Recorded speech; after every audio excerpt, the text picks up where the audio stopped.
Take a person, take a story, take you on a journey. It's your take.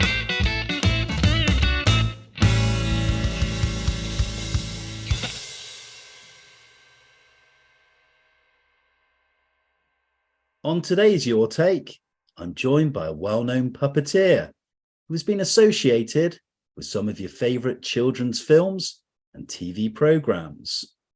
My guest did his training at the Little Angel Theatre in the London borough of Islington. He remains closely connected to his training school with several theatre credits to his name and has taught there. His break into television happened in the mid-1960s with shows like A Touch of Don Juan, The Little Mermaid, Mak the Sheep Stealer, and other TV gems. He went on to work on The Sooty Show and its spin-off, Sooty Heights, Jim Henson's 1986 fantasy film Labyrinth, Frank Oz's Little Shop of Horrors, The Muppets Christmas Carol and The Muppets Treasure Island, The Naked Runner with Frank Sinatra, and 2017's Beauty and the Beast. However, my guest is probably best known as Zippy from ITV's Rainbow. Today I talked to Ronnie Le Drew. We discussed Ronnie's childhood and his schooling, his love for the theatre, what inspired him to become a puppeteer, his film and TV credits, and he also reveals some of his favourite characters. Good morning. Good morning. A very warm welcome, Ronnie. Thanks for joining me today on Your Take. From the introduction alone, there's a lot of aspects of your career to cover and to discuss. But shall we wind the clock back and go back to the very beginnings? You were born back on October the 23rd, 1947 in Toronto, Canada. What are your memories of your upbringing and your time in Canada? And can you give us an insight into your parents and tell us what they did for a living? And do you also have siblings? Right. Okay. Well, yes, I was born in Toronto. I'm one of a twin, so I had a twin sister. Sadly, she's no longer with us now. But and we were brought up. First of all, I suppose. Let's see. I think I had spent my first 2 years in Canada, so I really don't have very much memory of my childhood in Canada. But what happened was, my parents. My father was a teacher. He just got his degree in Canada, but he also decided at the time that he would become, well, he'd rather have, put it this way, an English degree, because he thought English degree just after the war was something that would be really good to get. And he'd always planned to go to England to visit, but in fact, what he decided, he persuaded my mum. We didn't have any say in the matter, by the way, not as a 2-year-old, to leave Canada and try his luck in England. And so we decided to do that. And so in the 1950s, we went off on a boat and we ended up in Southampton. Now, I'm just going to be very naughty and show you some pictures. Now, it's a bit blurry. That's my sister and I on the boat. We on the boat, we had our birthday, so we were 3 there. That's my father holding my, sorry, they are a bit blurry. My sister and I on the boat, and I think, oh no, that's a bit later on. Right, they're the boat pictures. Anyway, we arrived in Southampton. My mother had an aunt who lived in Poole in Dorset, so it wasn't that far away, and we stayed there for a bit. Then we went on to stay in London just for the, fun enough, for the coronation, actually. We did see it, but when I say we saw it, I mean, I again aged, I think I was about 4 by then. I can't remember, it's terrible. Anyway, the Queen and Prince Philip, bless them, went by in a car. We were outside somewhere near Regent's Park in those days, and the car went, whoa! And that was seeing the Queen. We had flags, we waved, and I thought, oh, interesting. But anyway, that was a bit sad. Anyway, my mother and my father then found a flat in South London, which in fact my mother stayed for 55 years, and I grew up most of the time, there with my sister and my mum. And there's a picture of me. Oh dear, I was probably aged about 9 or 10 or something. I can't remember. And that was the flats in Stockwell where we lived in South London. My mother had a part-time job at the time. We were at school. I went to a junior school we went to fun enough, we went to an infant school. I can remember the name, Bonneville School, which was quite fun. And I don't really remember very much about it, but I don't remember it being horrible. I then went to Alan Edwards School. My sister and I both went to the same school at that time. And then, and that was fun, actually. I enjoyed it. I think I just loved playing games and, generally sort of enjoying listening to the teachers chatting, and fell in love with my first teacher, who taught me a wonderful poem, Miss Gedney. Oh, it's so funny, really. I haven't thought about this for years. But anyway, and it was good, better, best. Never let it rest. Make your good better and your better best. And I've never forgotten it. Anyway. From then I went on to secondary modern school. I didn't pass my 11 plus, sadly. I wasn't really academic at all, and still aren't really. Anyway, I ventured there into this Cormont secondary modern school, and we stayed there for about a year. All I remember, my form teacher wanted to teach us italic writing with italic pens. Gosh, my goodness gracious, my writing is abysmal. So that didn't last for very long. Anyway, the school then, in its wisdom, joined up with another school, which was across the park, Loughborough School or something. And we went to a brand new comprehensive school in Stockwell, which was great for me because it was like walking distance, a little bit less walking than I did for the first school.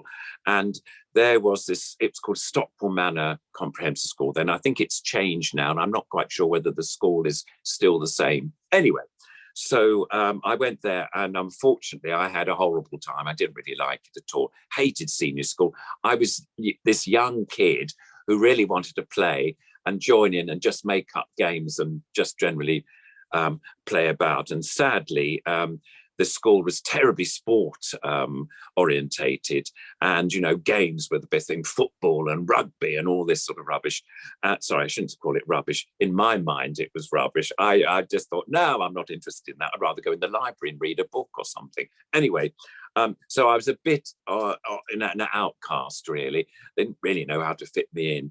And I was a bit of a weedy boy as well, so that wasn't good. So all the bigger kids, I used to get bashed up and called Le Drew Drop or something like that. I remember one of the names. That was one of the politer names I was called. Anyway, I didn't stay there for very long because during the summer holidays, and in fact, years before that, I sort of got an interest in puppetry. Now, how I got an interest in puppetry, I really don't know, but I think the first thing happened was when my father gave me a couple of glove puppets, and I sort of worked these glove puppets. And I thought, well, I need an audience for that. So I set up in the flats an upturned table. I had a wind-up gramophone, and I started performing with these puppets. The kids during the summer holidays were in the flats and would come along and be the audience, and they'd sit on the stairs going up to the second floor. Must have been freezing sitting on concrete steps, but anyway, they didn't mind. And I did this sort of show, entertainment, and that was the start of my puppet career in a sense. But I quite enjoyed it. It was fun. I hope the audience did. They never seemed to walk away. But then I saved up my pocket money. I'm talking about, I was probably about 9, 10, 11, 12, that sort of age when I was still, this is a junior school, but also I carried on doing this when I was going to the secondary school as well. But I discovered there was a theatre called a Pollock's Theatre, which is the model theatres that you could buy. And the shop is actually, there is a shop. In fact, there's two. There's a shop in Covent Garden, Pollock's Toy Theatres, where you can still buy these wonderful tiny little theatres where you cut out the figures, and you had the scenery you cut out and you could colour them in, or if you were terribly rich, you got them coloured already, and you had wires to work the figures, and you had a little script, and anyway. I discovered that, and I thought that's rather good. Now I was by this time a teenager and thought, yeah, this is going to be good. So I set my stage up in my bedroom and asked about 5 of the kids to come along and see a show. And one of them I remember very well was Hamlet. Well, I thought, this is posh. So I did this, and I remember doing the scene with the ghost coming down. I had him on a bit of cotton, and he floated down, and there was Horatio on the ramparts, he's going, oh, I am the ghost, whatever it was. And I thought I was doing this brilliantly. I thought it looked really good. And I thought, well, the audience are very quiet, but they're listening, so this is wonderful. So I carried on. But then I thought, well, I put the curtain down at the end of that scene, and I thought I'll come round and have a look and see whether they're all right, because they're terribly quiet. Anyway, I went round and they'd crept out. They were bored out of their minds, because I was having great fun doing this sort of little toy theatre, but I hadn't really acknowledged any of the audience, really. I mean, I was just in my own little world.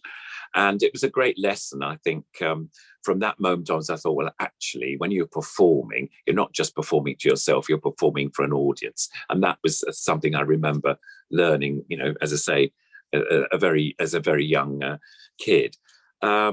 And then I suppose I didn't really tell you about my parents. My parents' father was a teacher. He did get his degree in England eventually, and he ended up being a science teacher and head of science, actually, at a great big comprehensive school in Willesden, believe it or not. And my mother worked in shops for a while as selling clothes. I think she worked in Jaegers when she was in Canada for a bit, but then after that she worked, which was a sort of posh clothes shop. She then worked in sort of really administration in an office. She worked in Freeman's. It was a great big sort of postal company where they sent off various. It was a sort of like I think it was, you had a catalogue and you went through the catalogue and you chose. Anyway, she was working in that was not far away from where we lived at their offices. And so that was what she did, but part-time, because she obviously was at home when we got home from school. And that was that, really. That was them. That was me. My sister didn't really go into the puppets like I did, but she did assist me when I first started doing my shows. But her interests were very different, and I sort of ended up doing stuff on my own. I thought, no, I'm going to continue doing this. So that's my beginning. So far, you've given us a portrait of life in Canada and emigrating at such a young age to the UK. You've given us some background on your parents and where this love of creativity, performance and puppetry, where it's rooted, where it comes from. Can we go on and talk about your affiliation and your early training at the Little Angel Theatre School in Islington in London? And what did you learn from your training? And can you discuss some of the most memorable productions you've worked on and share with us your experiences of traveling and working in other countries and what you learned from their cultures as well? Oh, wonderful. Thank you. Well, yes, by the time I was 15, I just really had decided that my school, I hated my school and I wanted to leave. But my father, being a teacher, said, look, you must stay on and, get some sort of, not a degree, but get some exams anyway. But I really, I didn't think this was any good. But anyway, during the summer holidays, I discovered there was a puppet theatre, because I'd been going before that to a guild of puppetry, which was called the British Puppet and Model Theatre Guild. And I went along there. They had to be in Vauxhall, which isn't very far away from Stockwell, where I was. And that was like a Tuesday evening from 7 till 9 or something. And I went along there as a very young teenager, 13, 14, that sort of age. And I met a whole lot of puppeteers, which is wonderful. And they used to do little performances, and they'd have teas, and all that sort of stuff, and discuss puppetry. And I found it all quite interesting. They were what I call old men with grey beards at the time. But so there wasn't that many younger people. There were a few, but not very many. But I still find it fascinating.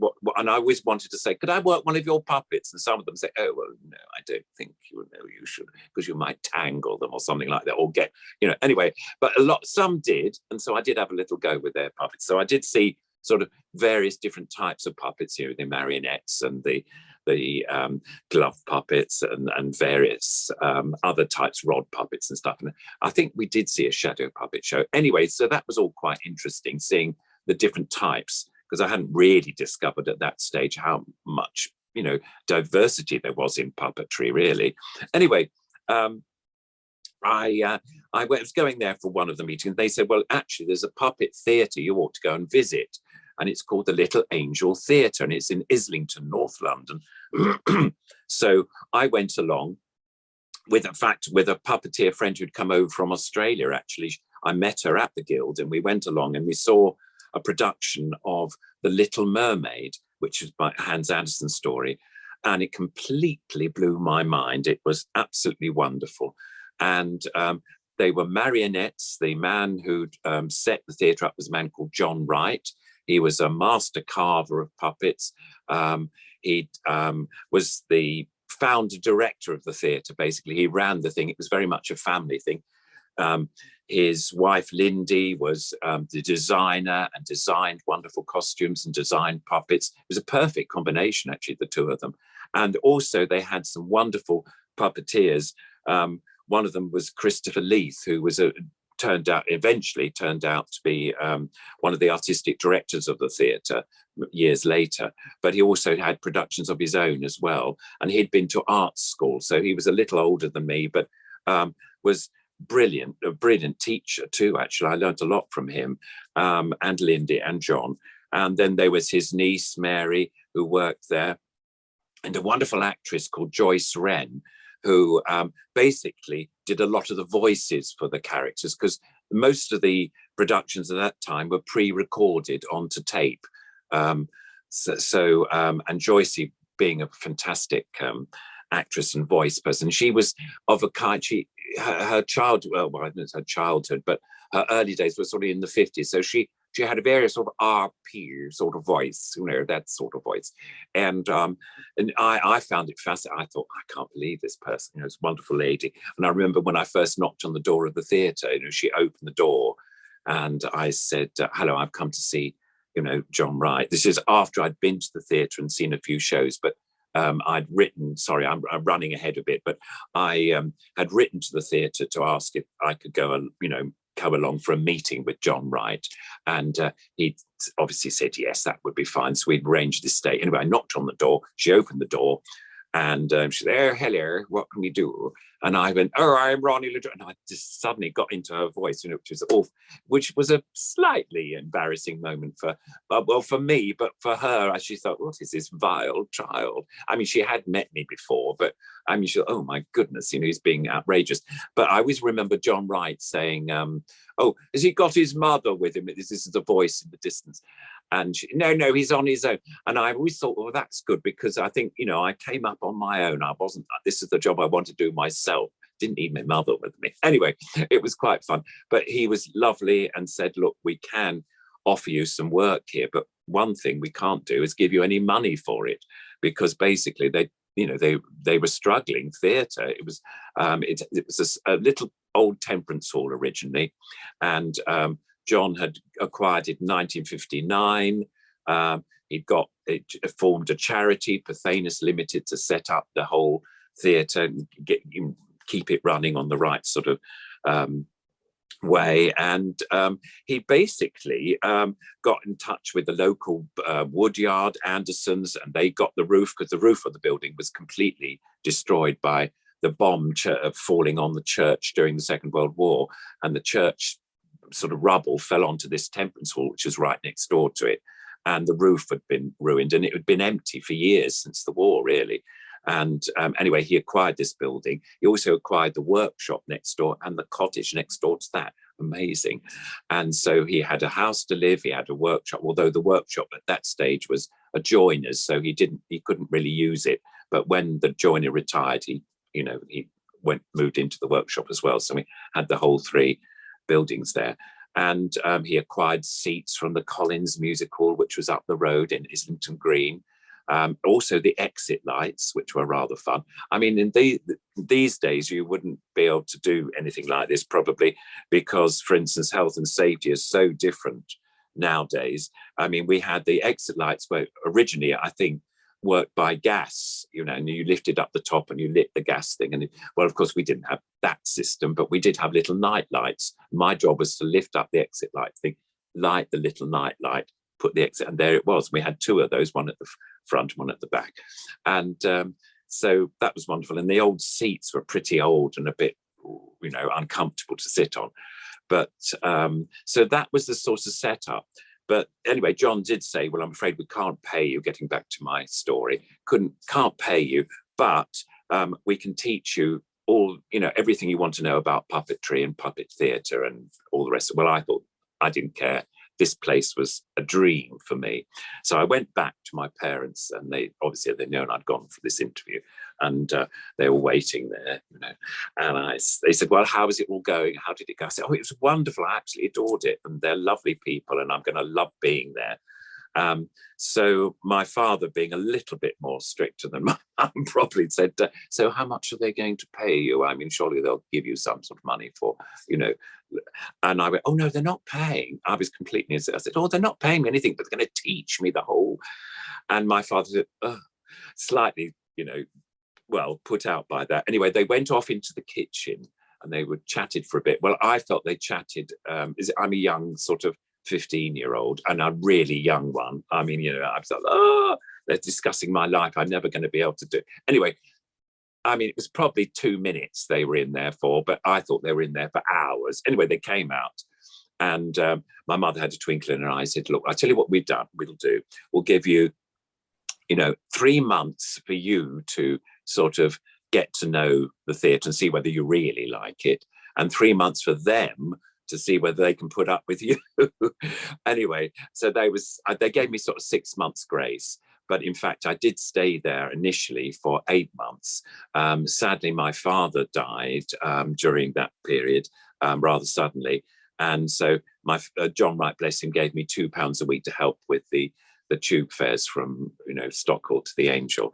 But in that 8 months, I had an amazing time. And I'm going to show you some pictures. Again, they're probably a bit blurry, but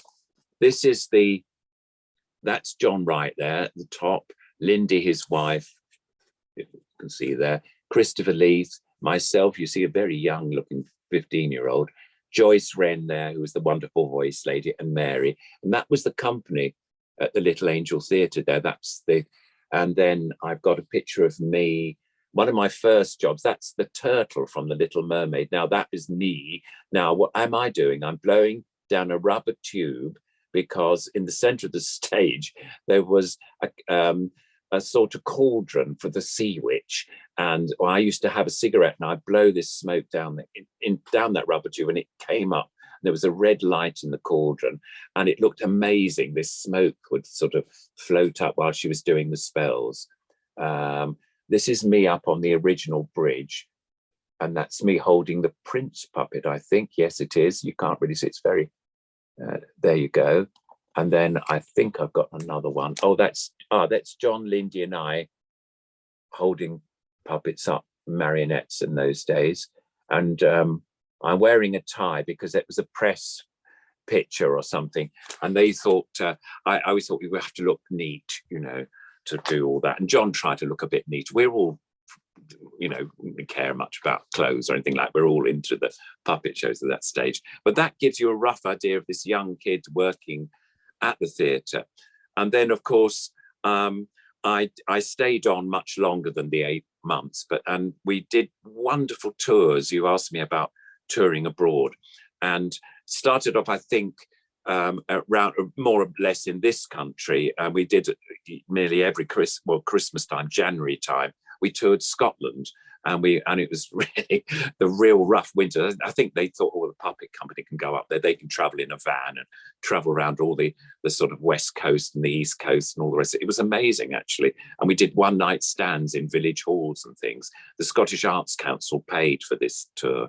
And so that was my first sort of freeze. I think I was so cold. But anyway, we did that. We used to stay in people's houses overnight after doing the show, and then sort of packing it all up and then going on to the next one. And that's how it did. But then we also did tour abroad. We toured in France. We toured in Germany. We had a month in Denmark, which was wonderful. We used John Wright's earlier puppets. He made puppets about 26 inches tall, marionettes, but he started off with little shorter puppets, 18-inch ones. And in Denmark, there was a little theatre, but they didn't have the space for our bigger puppets and our bigger setup. We had a bridge that went over the stage to work the puppets over, and we couldn't set the bigger show up. So John thought, well, we can still do a show. I've got this set of my little puppets, and we can set up stuff there. And that's what we did. So I had a month in Denmark, which was great fun. We toured Israel, which was, this is going much further on in my career, but it was amazing. We had a 6-week tour of Israel, all over Israel, absolutely wonderful. Small country, lots of different places to visit. And I actually had a tape where by that time I was fairly engrossed into the company, and I was one of the main operators. And I also loved doing the sound work with the theatre. And so I edited all the Hebrew from the English. Oh my goodness, I didn't know Hebrew at all, but I could recognize a sort of the voices, all that, and it was the Little Mermaid, so I know that show terribly well. And so I managed to edit it correctly. So I spent the first 3 days while they was swanning off on the beaches of Tel Aviv or something, and I was in this room editing all this stuff. But anyway, it all worked. It was all fine because they'd made a Hebrew tape which I copied and edited in. Anyway, so that was one of my jobs. I remember doing that, but it was an amazing country, and we had an amazing time there. And then eventually we went, I think it was in the 80s, maybe, we went off to America, and we went to a wonderful Puppeteers of America. All these countries always have their own associations, and one of them was the Puppeteers of America, and that was quite a big association, obviously a big country. And we went to Michigan, and there's a big university there. We had bikes to ride to go from various places. It was so vast, and so many people would go to it. It was fantastic. I was amazed at how many people were sort of interested in puppetry. I mean, in England, it was a fairly smallish group at that time.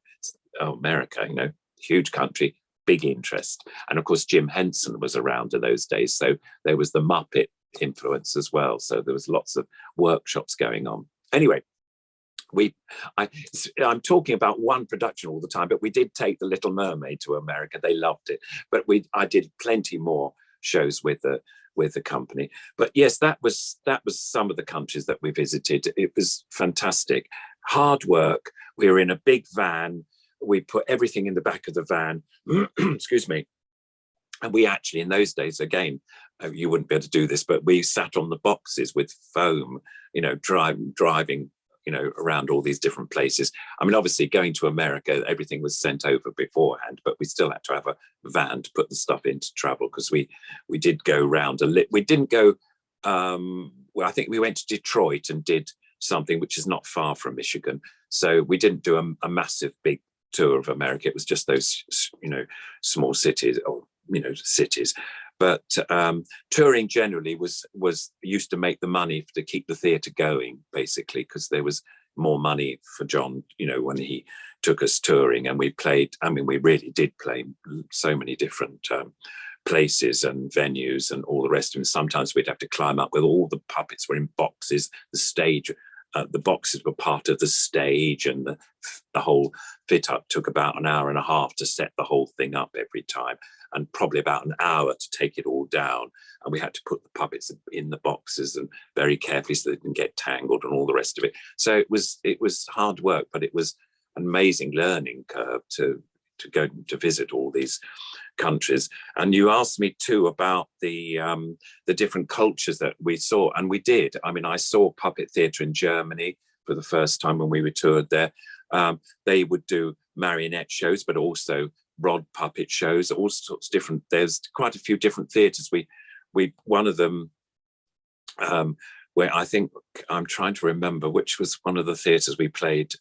Well, Munich. We saw that was where I saw a lot of puppet theatre. There was a huge exhibition. It may even be still there in one of the big museums in the city. And they had a wonderful collection of puppets from all over the world. And we had time to visit them, that museum, to see the collection there. And there was a theatre there which we saw a production with marionettes and various other puppets. So it was quite interesting. I also had a chance to go to Czechoslovakia, and there Eastern Europe is has an amazing puppetry culture.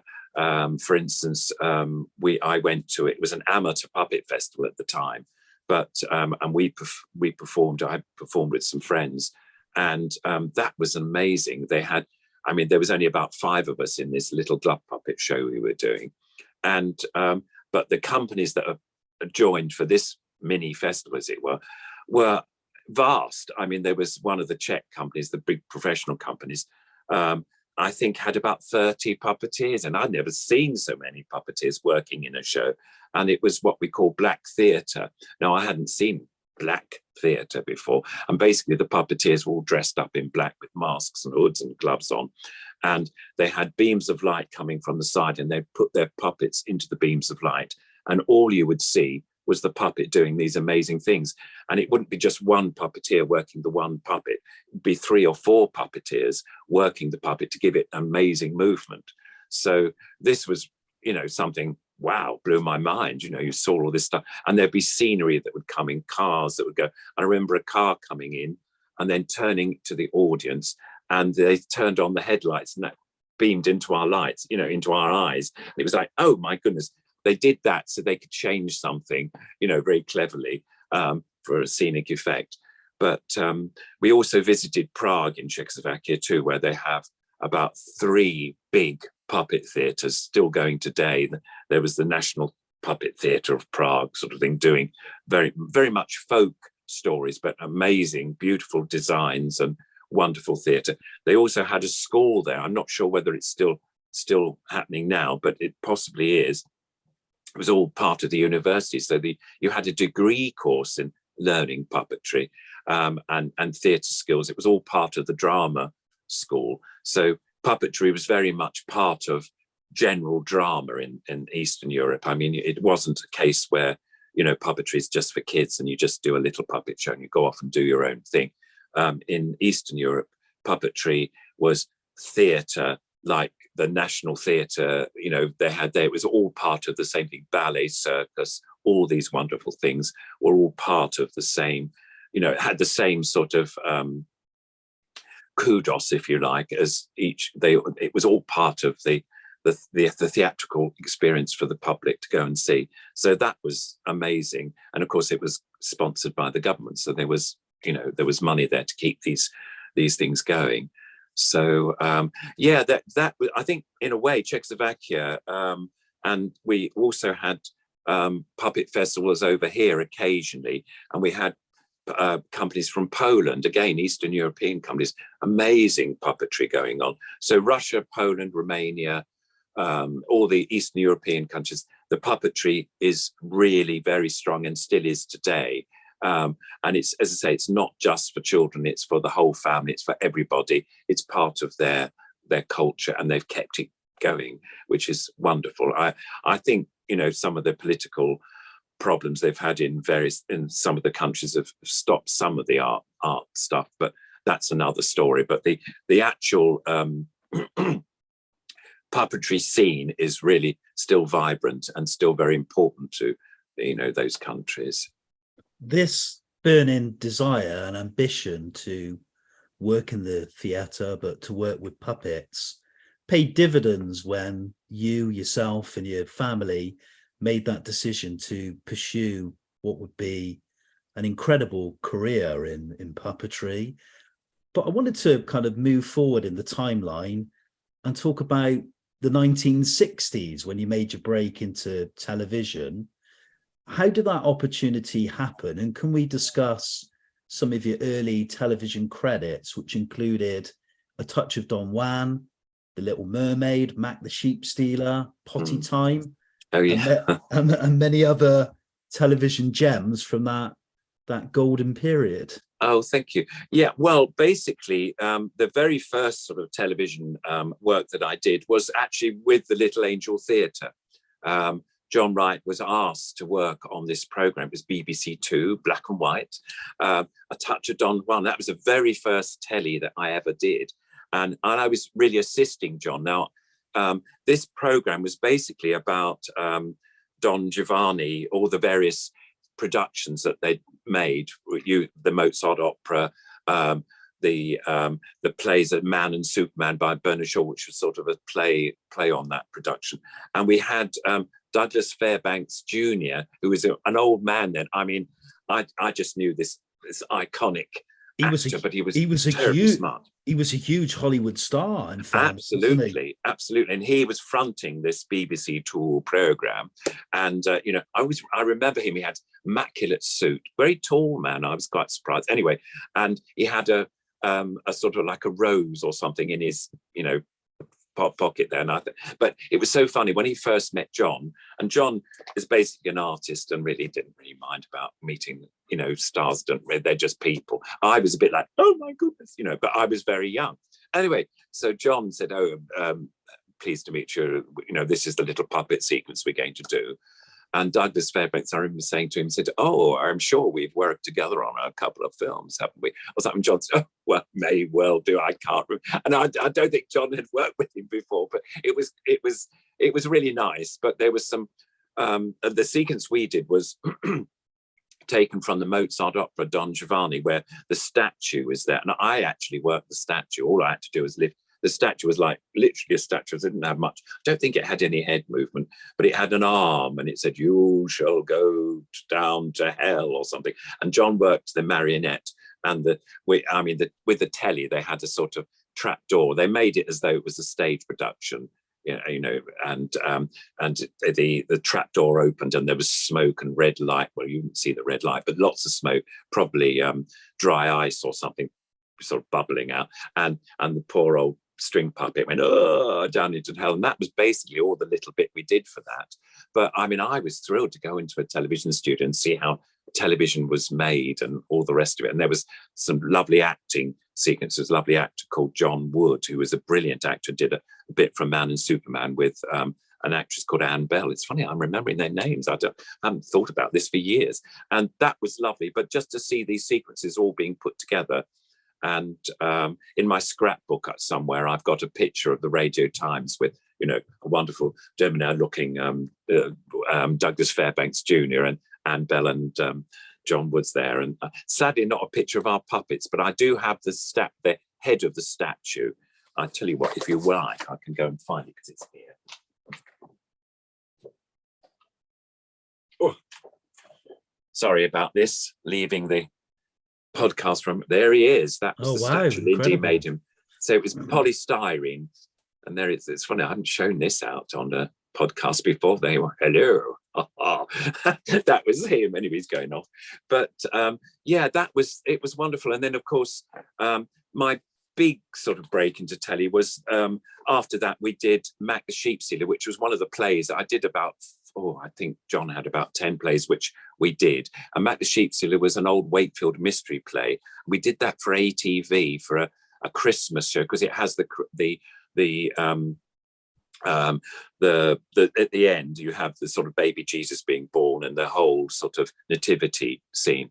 And that was great fun. I didn't really do very much. Again, I was still learning. I think I worked one of the puppets, just keeping them alive in the background, because again, this was very early days in the 60s. I was still really learning stuff, but that was good. That was down in Birmingham. So in the studios there, ATV studios there, and we set up the touring stage and did our touring production of it with slightly shorter strings, but they filmed it with the cameras, which was, again, fascinating. We also did a production for, I think it was a rediffusion or Associated Rediffusion or something. No, I think that was in Wembley Park in London. And that was The Little Mermaid, which, of course, I got used to doing quite a lot. And that, I remember the presenter was, I think, now I hope I've got this right, there was a newsreader called Reginald Bosencat, and and I thought, oh, I know him from the telly. But anyway, he was the sort of narrator for the program, and I think it was for schools, the Little Mermaid production. But anyway, we filmed that. All this was all black and white days, by the way, not colour, before colour was around. But that was, again, all these experiences were great, a learning curve, really, to see, so you, and also you didn't move the puppets quite so quickly. You sort of turned and they can cut and then do a wide shot and stuff. You learned a lot about the technique of television. It's always, again, actors say the same. If you don't play it like you would be on a stage, you might have a close up or something. So you're not moving your head around. And it's quite subtle. It's just your mouth moving and maybe an eye going up in the air. So, but with the puppets, it's not so much getting close-ups, because it doesn't work, because they didn't have moving mouths. The puppets that John Wright did, occasionally there might be one with that, but it would be more like tilting the head down and looking and turning up if you did do a close-up or something. So it was interesting to learn all these different techniques, and so that was really good. And then I suppose now coming up to the 70s, I've been at the theatre for quite a while, and I literally, we were in the workshop one day, and a producer from a programme that she was going to call Rainbow at the time came to visit John Wright and said, look, I want some puppets made for this preschool programme we're going to do. You probably know that years ago, Sesame Street had been shown on Channel 4, and the English educational people decided that some of the Americanisms in the program weren't right, and so we should get our own programs made for preschool children, and then we'd get it right, as far as pronunciations and things and spellings and things like that. Anyway, so that was her pretext. She had this thing to make a preschool program, and so she came around about 1970 to visit the workshop, and she came with a research, and she chatted to John. Now, John really, by that time, was so ensconced in running the theatre and stuff, and he wasn't really interested in doing preschool programs, really, and telly. I mean, telly was like a bonus with a bit more cash for the theatre, but not really. This wasn't something he was terribly interested in. So he was chatting to Pamela, and then the research was going around the workshop. And I always like to think that she saw a puppet that I was having made. By this time, I was very ensconced in the theatre, and I was, producing a puppet show for the young children, funny enough, in the theatre. And John had said, oh, come on, Ronnie, you must get this, your own shows done. So I did. And there was a puppet that I had made with a zip across his mouth. And he was like a brown potato with little black eyes. And I always like to think, and I have no proof of this at all, but the researcher thought, oh, that's an interesting puppet with a zip. And, wrote it down in a little notebook and went away. And then 2 years later, I think, I actually know, it's 1972 the programme started. And there was Zippy, the character Zippy, with a zip. And I thought, But my friend, who was a mentor for glove puppetry, Violet Philpott, was the original puppeteer on the programme, and she'd made the original puppet.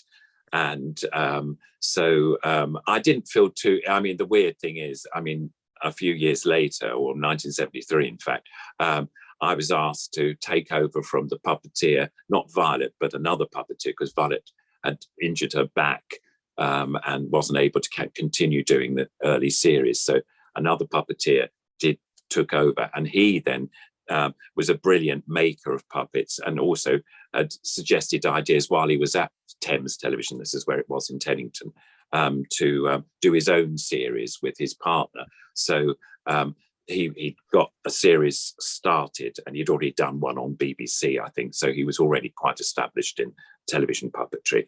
And he asked me if I would take over the puppet, Zippy. So that's how I started my career which turned out to be about 20 years on Rainbow. Extraordinary. So we've spoken about some of those early opportunities in the 1960s and learning your craft in the medium of television. And we come on to a new decade, the 1970s, and you briefly touched about your early time on Rainbow. But the obvious question really is, of all the characters you brought to life, would you say Zippy is your favourite? And can you talk about the challenges involved in creating Zippy's character and working with Jeffrey Hayes, the production crew, and some of the other notable puppeteers? Right. Okay. Well, basically, I'm going to show you pictures. This is me when I was in fairly early days with Zippy there at the Rainbow window and Jeffrey there. And then I've got a couple. This is, we did an outside broadcast thing. So we had the Zippy and George and me wearing a Thames shirt. Didn't always do that. And I don't know whether I've got, oh yes, this is just, these are sort of me with the puppet, sort of various different things. Oh, that was, sorry, that's my own puppet show there in the library, but sorry, that wasn't part of the Rainbow bit. But anyway, yeah, I mean, I was very lucky. I'd seen some of the program, the original program in 1971 72 when it started.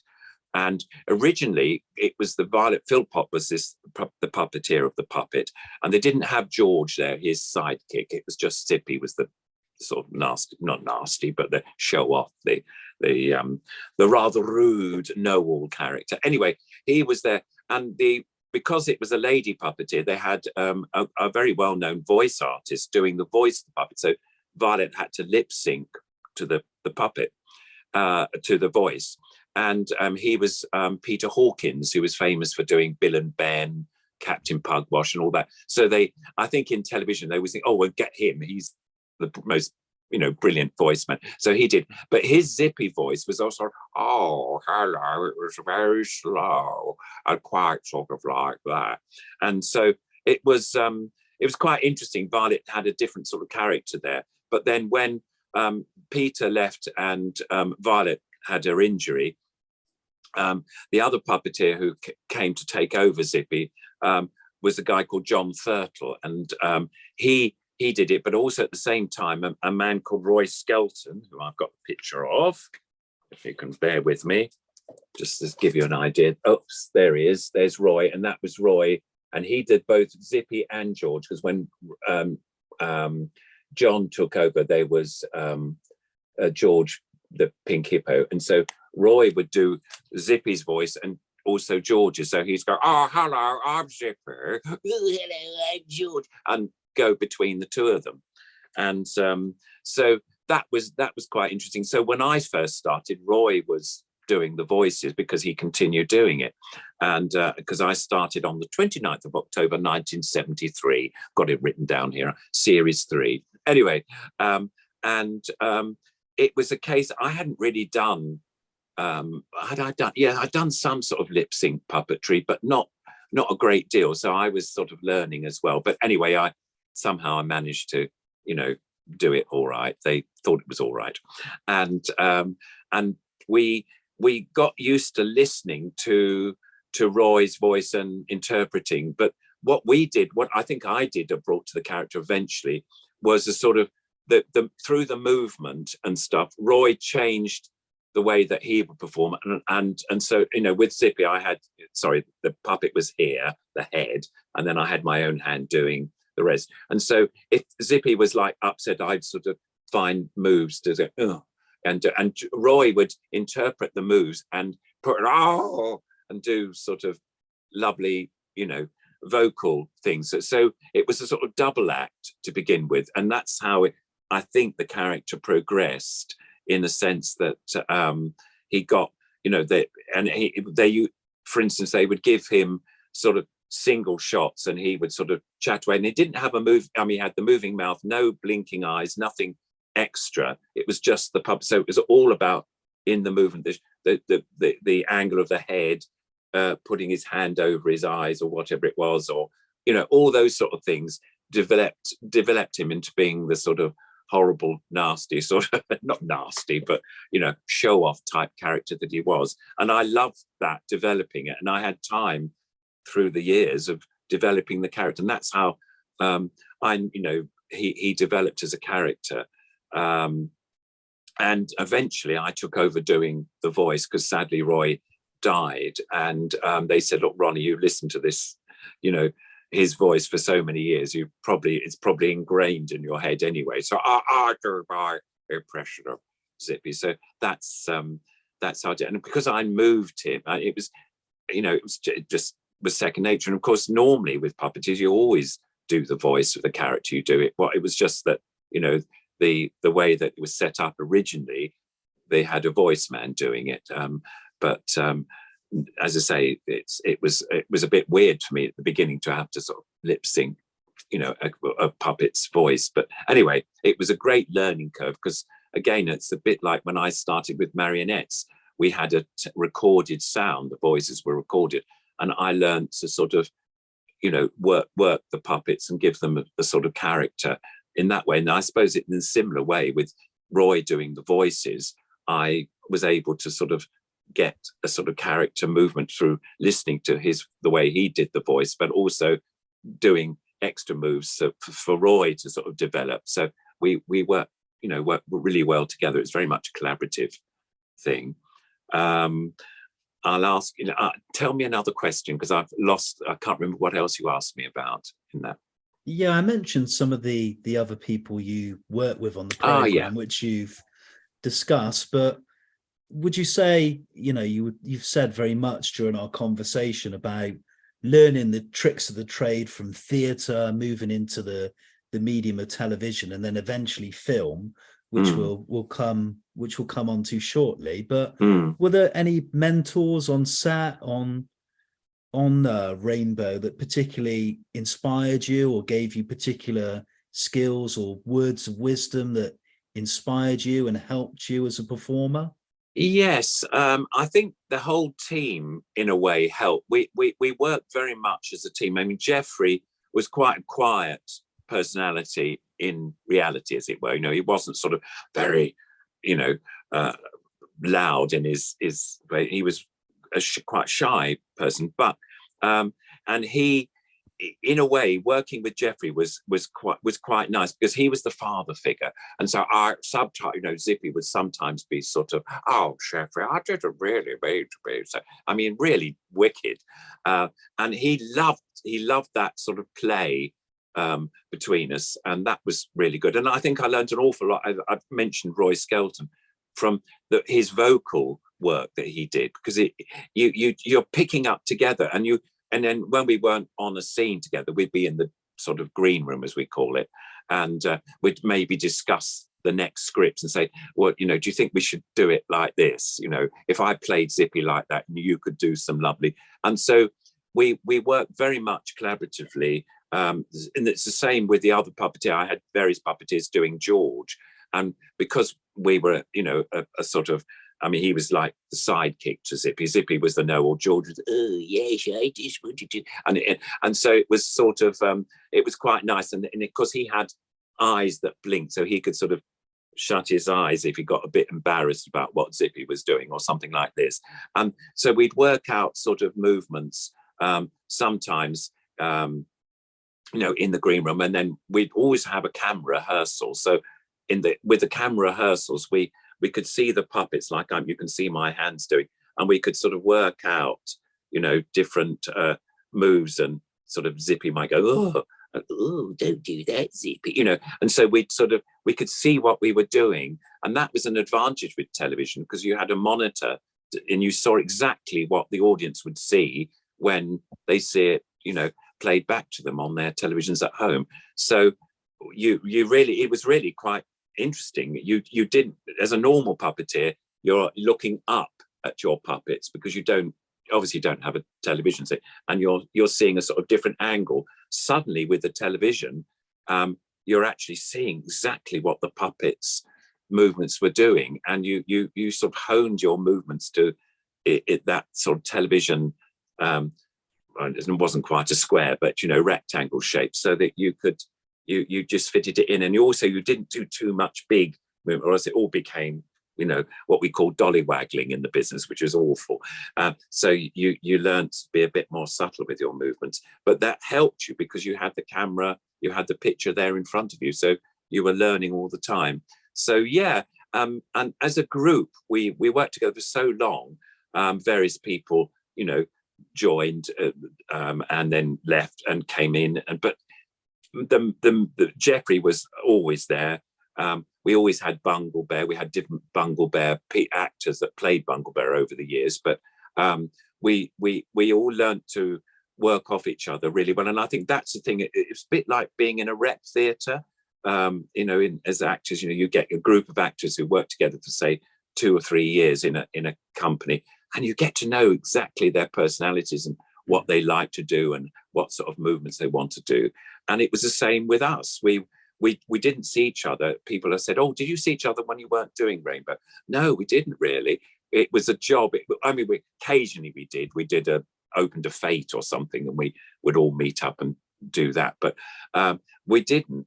It was very much like a school term. It was very, you know, we would go in. We had the 6 weeks or whatever it was doing the one series, and we'd be concentrated. We had 3 scripts a week to perform and to record, and we just, you know, worked very much together in that way. And then when the series finished, we say goodbye, because the next, basically they had to have time to write the next series, the writers. So that's what happened. And in that break, I'd go back to the Little Angel, or I'd work with another company, or I'd do something else, or I'd work with the Muppets or something like that. You know, it all worked out incredibly well, you know, as far as my job.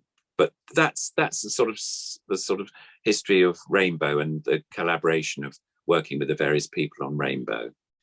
Shortly, I want to come to another medium you've worked in, which is obviously feature film. But before we do so, we've talked in some detail about your 20 years on Rainbow. I want to move to another popular show that most of us adore, of a certain generation, another golden age of children's television, and that's the Sooty Show and the spin-off Sooty Heights. Can you talk about your time on those shows and your working relationship with the 3 presenters, Harry Corbett, Matthew Corbett, and Richard Cadell? Can you talk about the other puppeteers you worked alongside and bring in Sweep, Sooty, and Scampy to life?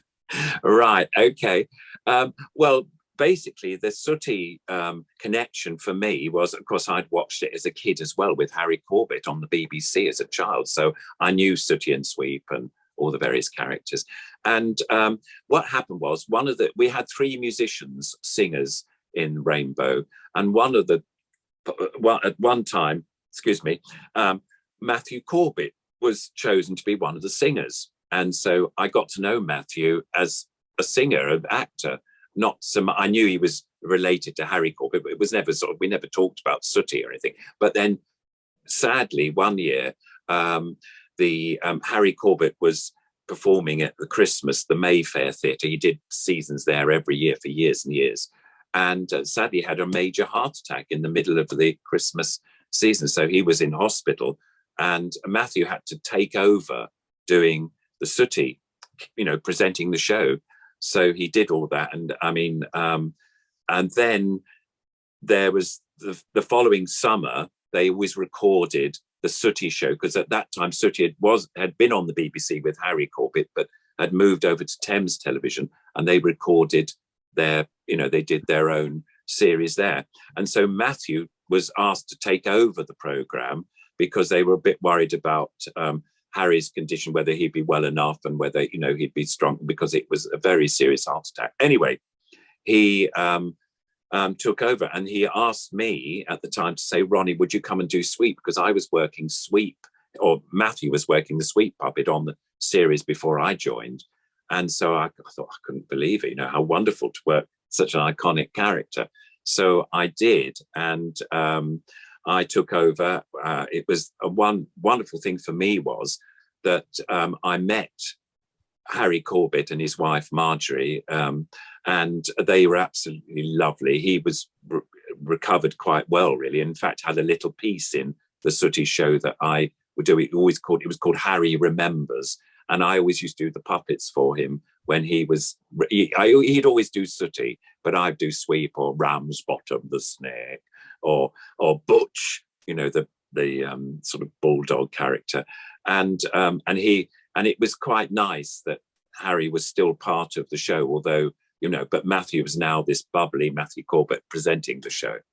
And the one thing I really liked was that we did a lot of pre-filming before the series was presented at Thames. So we do 2 weeks, and I've got I'll show you some of the pictures of the Sooty.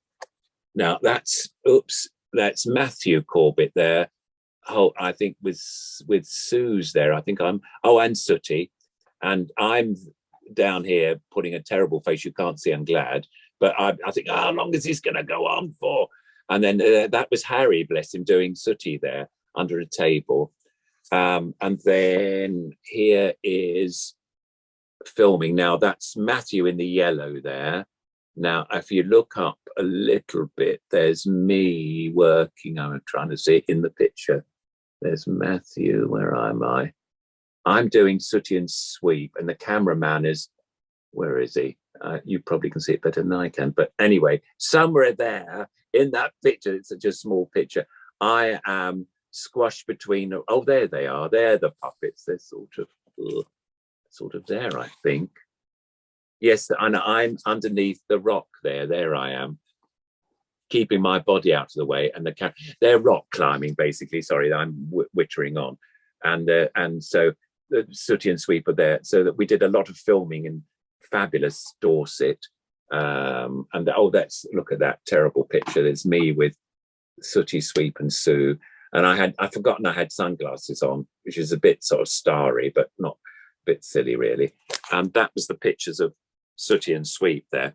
But because we did this filming, I would do like the rock climbing. We'd be in a swimming pool, and Sooty would be swimming with a rubber dinghy on or something like that along. And then we had Sweep, who used to be on a diving board. We just had separate legs, and you'd have the diving board, and he'd come down the and they put on the lovely sound effects on, and he'd be doing this sort of, and then he'd jump up, and then you'd cut to a close-up of Sweep going like this, and then you'd end up in the water, this sort of stuff. It was great fun to do. And Harry was an absolute darling. He was a really sweet man. And Marjorie, they were lovely. They were a wonderful couple. They've been doing, Sooty and Sweep for years. They were well known and all the rest of it. They had this lovely cottage in Child Oakford in Dorset where we filmed. Partly because they didn't want to take Harry too far away. They thought, keep him, fit. He used to have an afternoon rest, which was quite nice. And he had a little studio built in the grounds of where his cottage were. And because years before, I think he'd rather hoped that Sooty would appear in America, and they made a few films to show to America, but America never sort of took it up, rather sadly. But and he had a workshop where he was quite practical. He made quite a lot of the puppet props. Or there was a wonderful man called Bill Garrett who made most of the famous props of Sooty's, the rocket going up, all the instruments they used to play. Brilliant. I mean, they were like perfection. The little trombone that Sweep used to play. We used to have little pads that went over the paws of the puppet, so that held and there was a little wire that made the trombone sort of work, and then you just pushed with your other hand, the trombone up to his mouth, and he sort of played, and it was lovely. There was the piano that Sue always played, and she had, she just it was, it was great fun. And then so we did all this different filming, and then we'd go and go into the studio. And as I say, I used to do the little scene with Harry Remembers, which was lovely. But then I do all the other bits sometimes with working Sooty as well. It really depended on whether Matthew wanted to be free to, do whole other props and things. And we'd be on little stools, little wheelies underneath the what we call the playboard where the puppets play against. And it was it was sort of, low enough so that Matthew could be seen doing, and he could still work the puppet like this underneath the playboard there, and I would be lower down working the other puppets. We had puppets in the puppeteers in the first series. There was a guy called Peter Jago. Sadly, he's no longer with us now, but he did, he would do other puppet characters. There was, what was his name? Richard Lockwood, who was, in fact, he was Matthew's stage manager as well as being a puppeteer. But he also did some of the characters that would come on, the skin characters, we call them. Like there was a lion, there was a jungle scene we did, and he came on dressed up as a lion, and he come clonking on as a lion, and he was behind you, all this sort of nonsense, silly stuff. And so he was part of it. And Marjorie originally did the voice of Sue, the panda puppet, which was Sooty's girlfriend sort of thing, and Sweep's, friend as well. There was a very funny thing. He wanted to introduce her for the BBC, but the BBC thought, oh, Sooty can't have a girlfriend. We can't have sex in a children's show. I mean, honestly, this was that. And of course, I think some of the tabloids picked it up, and it was quite funny. Sooty has girlfriend, oh, shock, horror. Anyway, but so the BBC, basically, Harry said, oh, this is ridiculous. It's just a friend, we wanted Marjorie to be involved in the show a bit more. Anyway, he moved over to Thames Television then. And of course, Sue was part of the thing. There wasn't any problem with that. But, eventually, one of the directors, when I was working on the Sooty Show, said, look, I think Marjorie's lovely, but her voice sounds a little bit too, oh, hello, it was a bit too sort of old, if you like. Sorry to be rude. And so they got an actress called Brenda Longman to do the voice of Sue. And she's been doing it for over 30 years and still does Sue's voice. And she is a very good actress and singer as well. So she sings as well. So it's quite useful. And the last, so I did about 4 or 5 series of Sooty at Thames. But sadly, the producer was also the producer of Rainbow and said, look, Ronnie, I think you should have a rest in between doing Rainbow. And I said, no, I'm loving it. It's totally different. I love it. But no, he said, no, look, we can get other puppeteers. You should have a rest because we need you for Rainbow.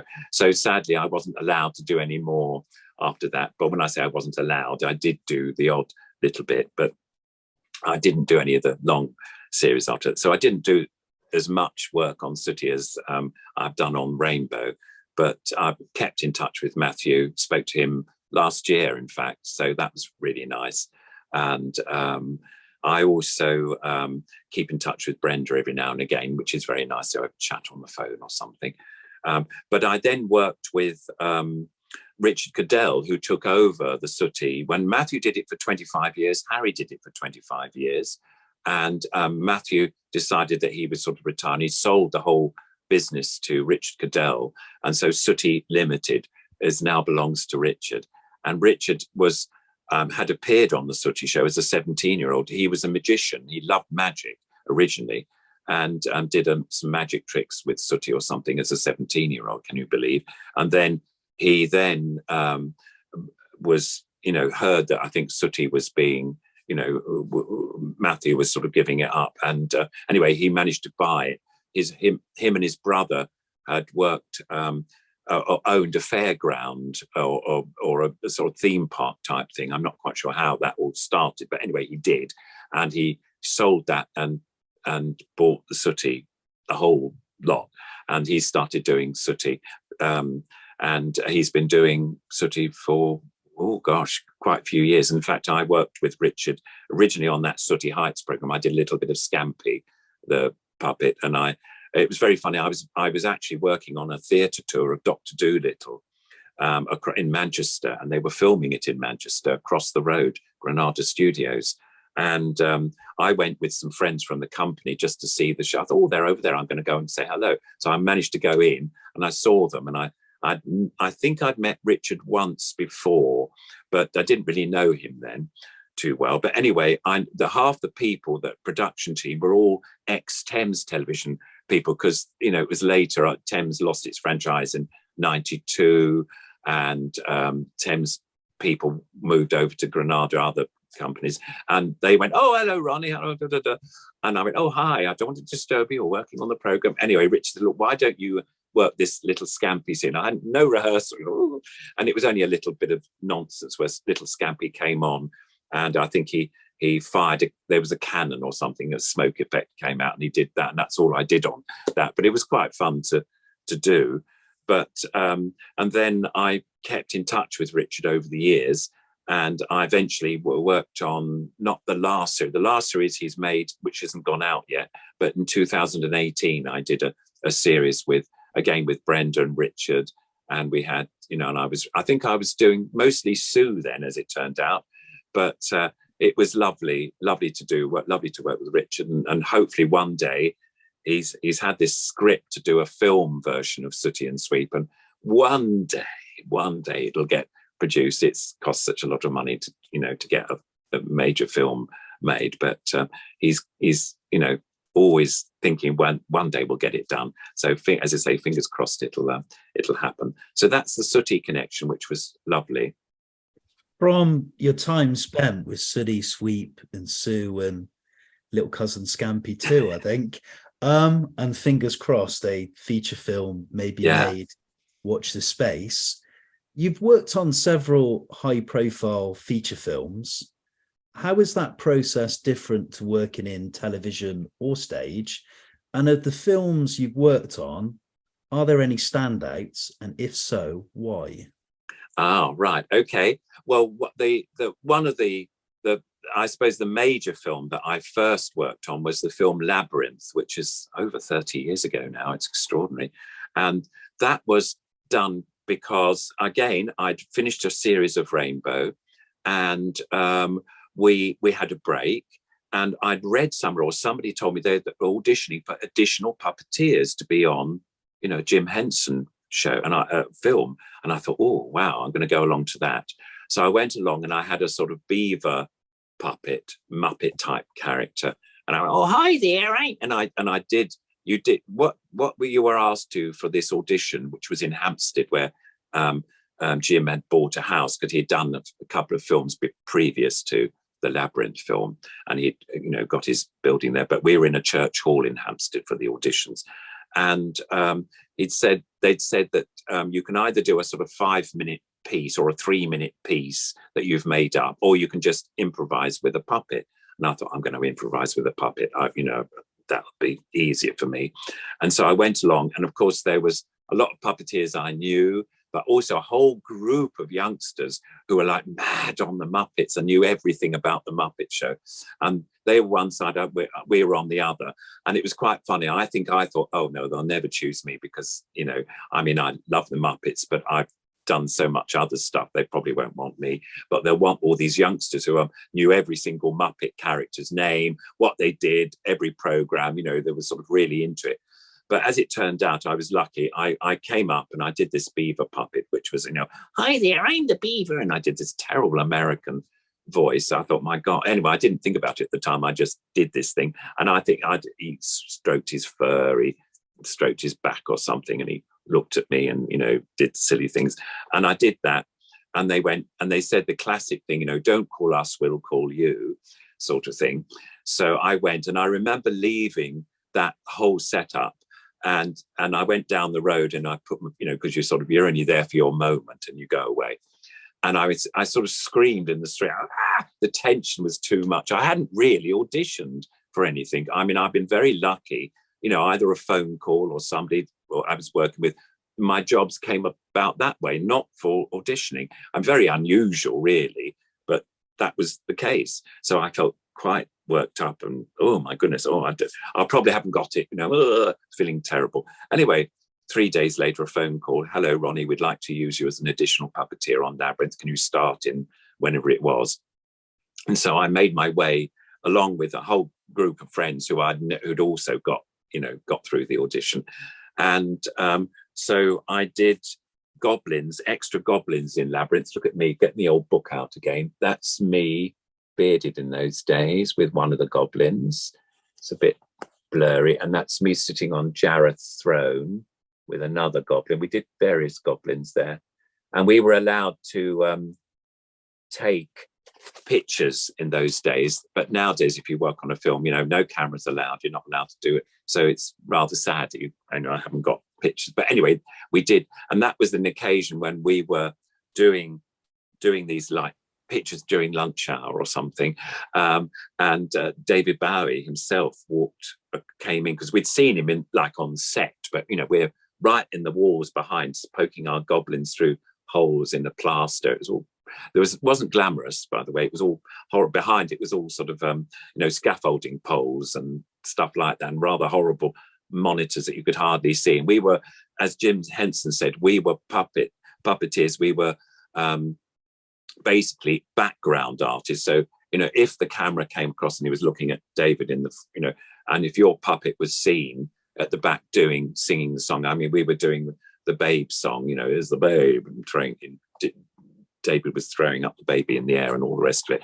And that took a few days to shoot because there was so many different angles and loads of puppeteers. And we had little people who were on wires, and they had wonderful masks of goblins, and they were on ropes and they were being pulled up. So when they jumped really high. We had animals on the set, little chickens and birds. Oh my goodness.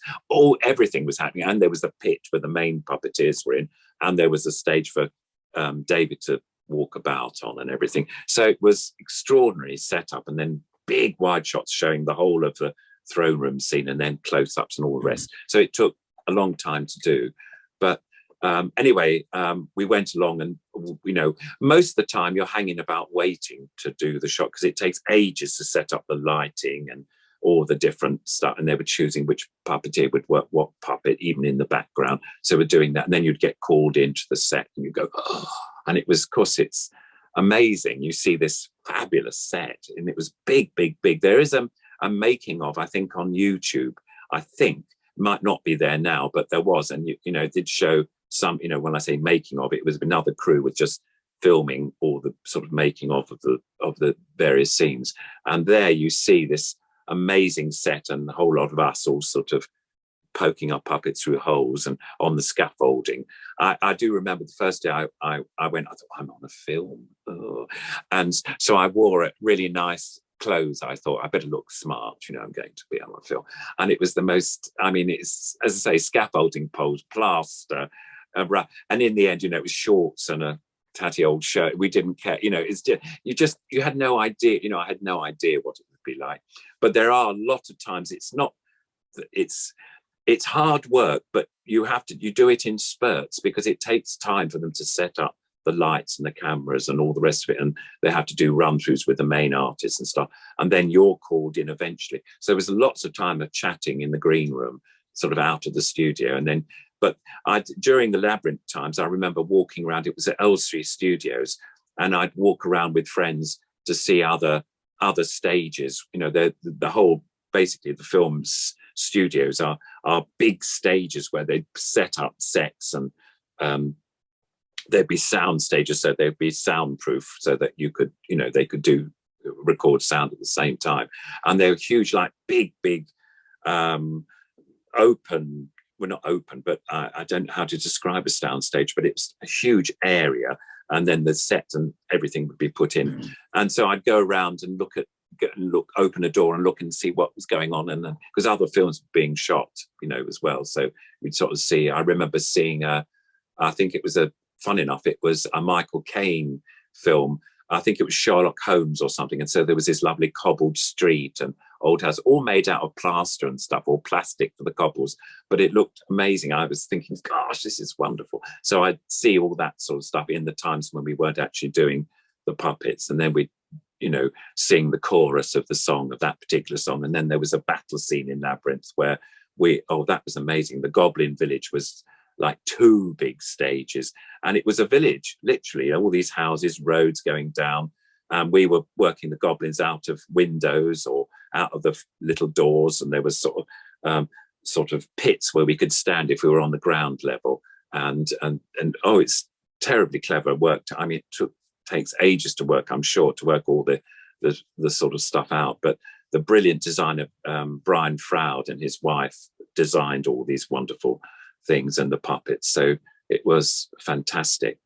But no, it was wonderful, all the different battle scenes. But anyway, do, if you can, go onto YouTube. Maybe somebody will be able to see the making of Labyrinth, and it is quite interesting to see. Difficult to describe all the stuff on something like this, but it was wonderful.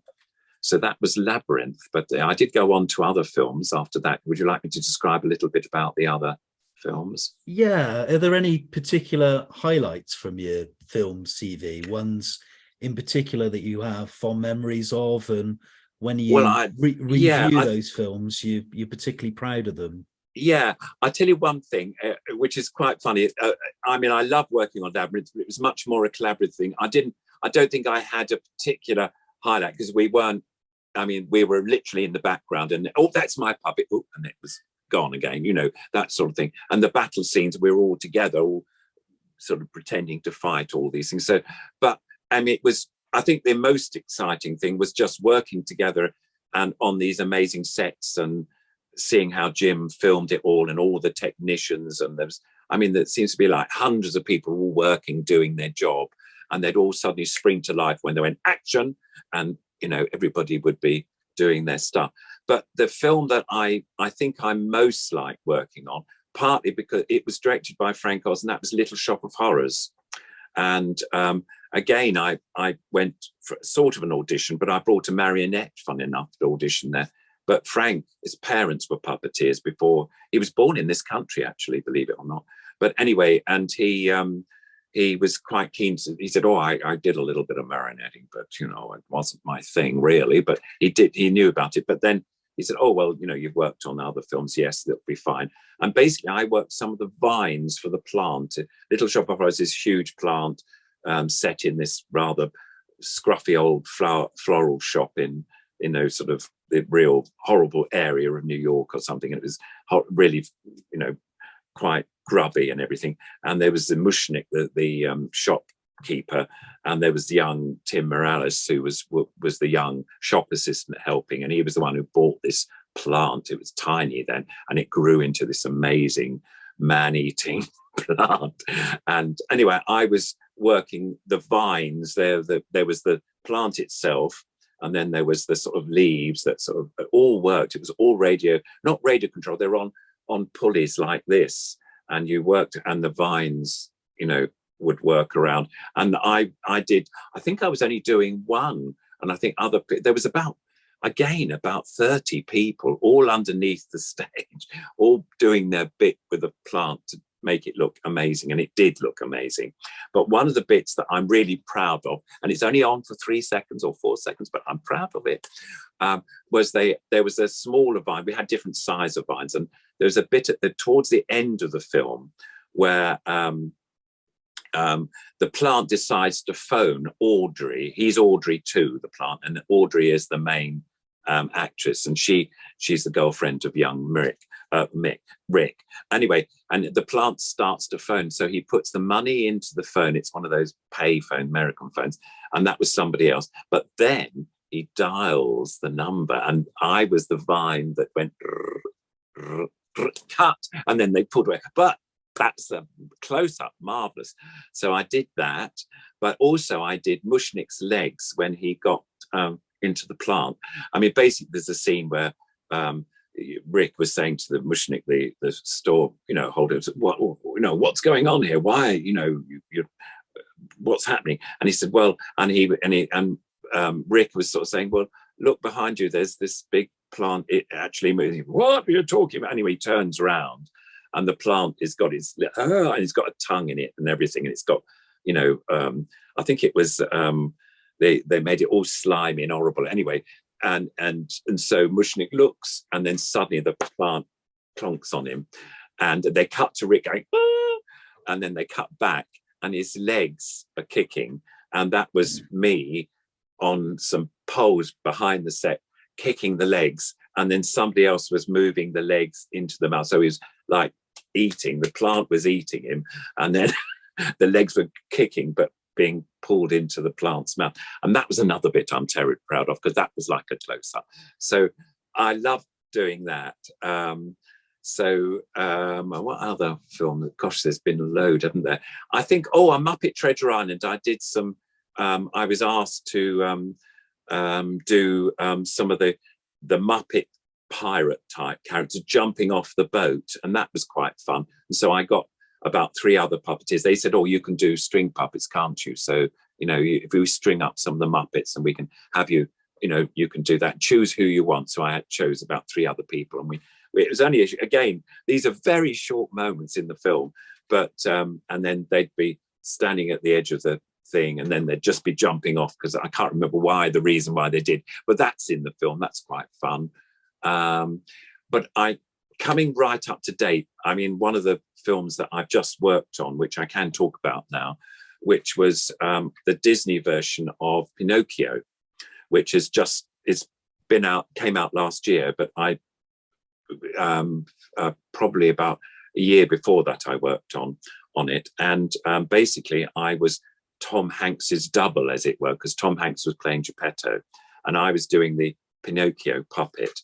And I got that job.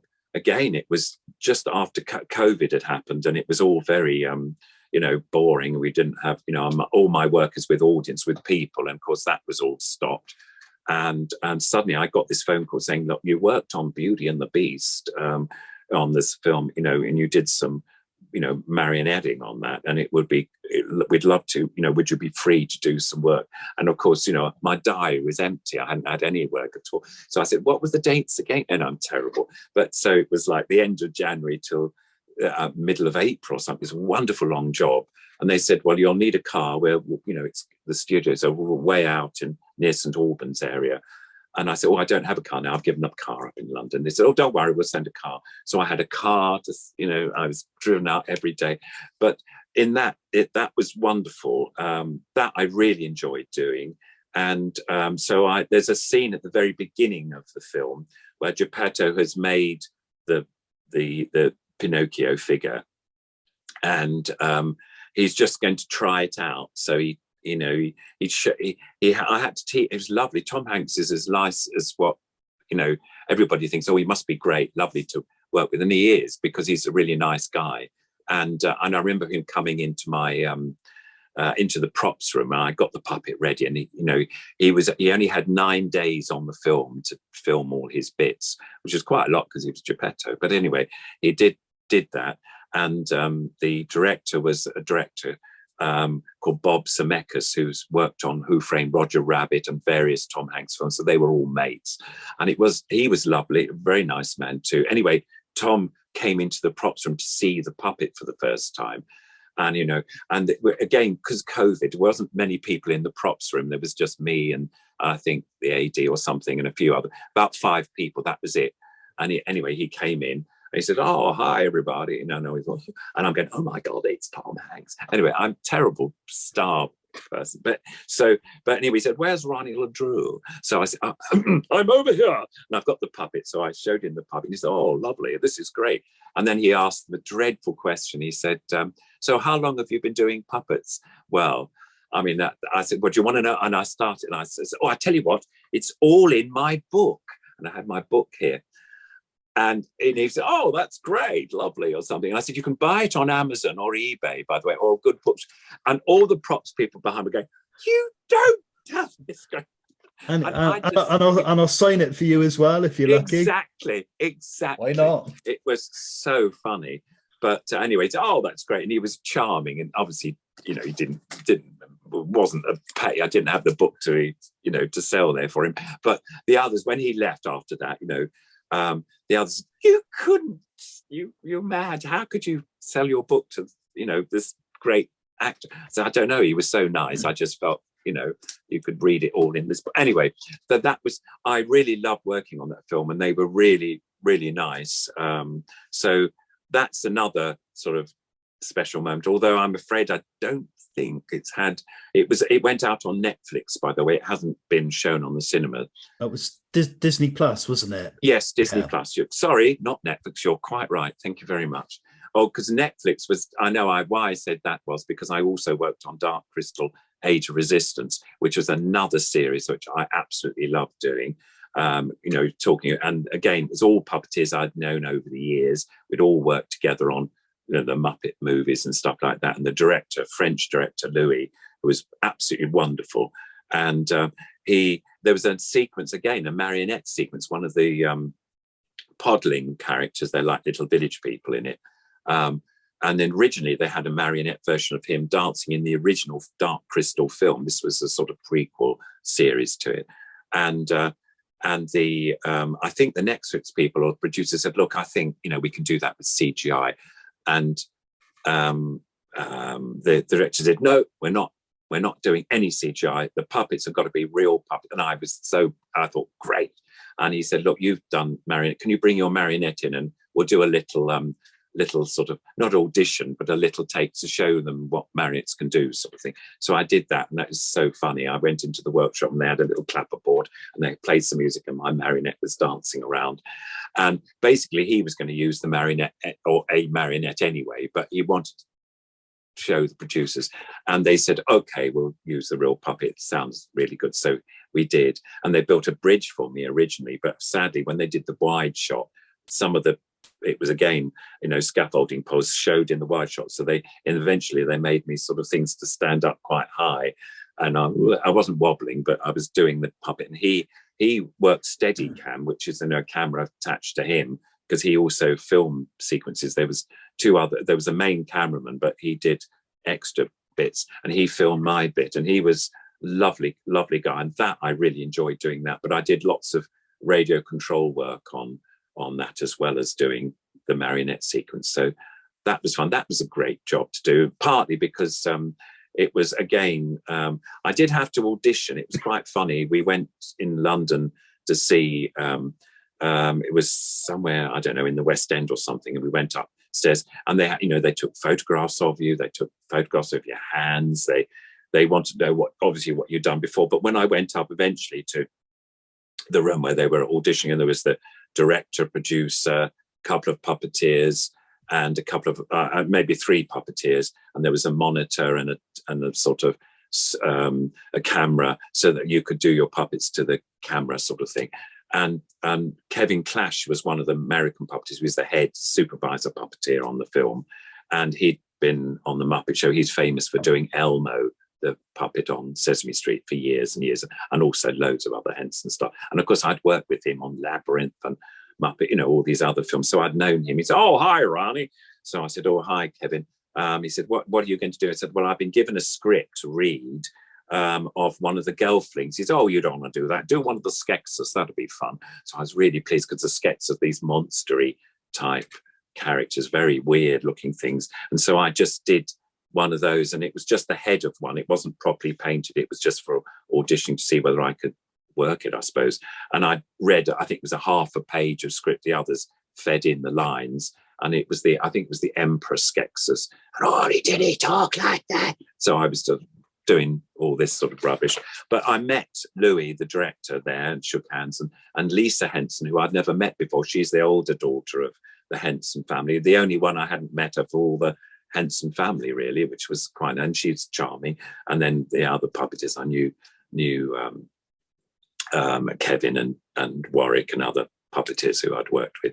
And so I went away, and of course we were asked to do it, but we didn't start till the January. I think there was quite a long gap before they needed additional puppeteers in. But I did, quite a lot of work on it, which was really nice. So, and then Pinocchio was great to do, because that was recently. I think I've spoken to nearly about all the various Muppet movies, but it's always been fun. You become a part of a team that you're sort of called upon to work on, which is quite nice. I did turn down a couple of later Muppet movies because I was working on other things, so I couldn't do. I think it was Muppets Most Wanted or something. I think that was a fairly recent one they did over here, and I didn't work on that. I was doing a commercial at the time, actually, and I could only do, I think they wanted me on for 3 days to do some additional puppetry. And I had 2 of the days I was still on the commercial, so I could only do the one. And I thought, oh gosh, and commercials are quite tough in a way to do. You work all hours, you will make good money, but you certainly earn it by working long hours. And I thought, oh my goodness, if I said yes to the one day I could do, I'd have to be up at sort of 4 in the morning to get over to Pinewood Studios, which is the distance for me, and travel on, you know, the trains. And luckily it was before all the strikes and all the business. But even so, I thought, no, I think I need a rest after my commercial. So I turned it down. Having done Muppet stuff, I mean, it sounds very grand. I just thought it's all right. I won't miss out on that, I don't think. So anyway, there you are. That's some of the film work I've done. Ronnie, I'm afraid we come to that moment. We've covered so much ground. We could have covered so many other avenues, but we come to that moment in Your Take where we ask all our guests the same questions, maybe to find out things we don't know about them and haven't established over the course of our conversation. All the guests have been asked these questions. They're quick fire questions to wrap up the interview. You don't need to think about these in any detail. It's like being in the psychologist's chair. Are you ready, Ronnie Le Drew, for these final questions? Yeah, fire them away. Ronnie, number one, what would you say is your favourite pastime? I think my favourite pastime is working with puppetry, working in puppets. I mean, I know it seems daft. I love walking around and I love meeting people, but I love my work. So it's everything. So I would say puppetry. From your work to film, and we've already touched upon some of the film projects you've worked on in some detail, but if you had to choose a favourite movie, what would it be and why? I think at the moment I would say Pinocchio, because I was the main puppeteer. I was given a very nice credit on the film, which was very nice. You know, normally it's additional puppeteers and there's a list of about 30. This time it was, I forgot what they called it, main puppeteer or lead puppeteer. I think that's what lead puppeteer, Ronnie Le Drew. And there was a few other people that did a little bit of puppetry, but sadly most of their puppetry was cut out of the edit. But anyway, that I would say Pinocchio, because I love working with Tom Hanks, the director, and it was a great film to work on. I really enjoyed it. And if you had to choose a favourite film that you weren't a part of, maybe a favourite film from childhood or from a particular moment in your life, what film would you choose? Oh, one, that's difficult. I'm going to say, I know you think I'm mad, but I loved Casablanca, Humphrey Bogart and Ingrid Bergman, those sort of films. I also love the Ginger Rogers and Fred Astaire movies. So it's a great contrast, really. So it's a bit of a fight between their films and the Casablanca, I know in the 40s. I saw it this Sunday afternoon matinee at home, but I loved that film. I thought it was great. Fell in love with Ingrid Bergman, but you know, who didn't? But there you go. Casablanca's a masterpiece, an excellent choice. And I got to be honest, I'm a bit of a Humphrey Bogart fan. Of those stars of the kind of golden age of cinema, for me, there were two, Bogart and Cagney, I'd say. Oh, perfect. I mean, I would say Yankee Doodle Dandy, you know, again, Jimmy Cagney. I love Jimmy Cagney. Yeah, no, absolutely. I'm very much, I love the films of that whole, as you say, the golden age. They were wonderful. So there was another sort of puppet film called Lily with Leslie Caron, who's still around, and they made that in the 50s, and it was a Paul Gallico story. I love the Seven Dolls. I think it was the original story, but the film is a lovely film with glove puppets and stuff. And she was beautiful in that. So yeah, no, they're the sort of films I really admire. From classic Hollywood movies of the 40s now to novelists, who would you cite as your favourite novelist? Oh, wow. Oh, gosh. Well, I've liked, again, I'm going to say Evelyn Waugh, because I love some of his work.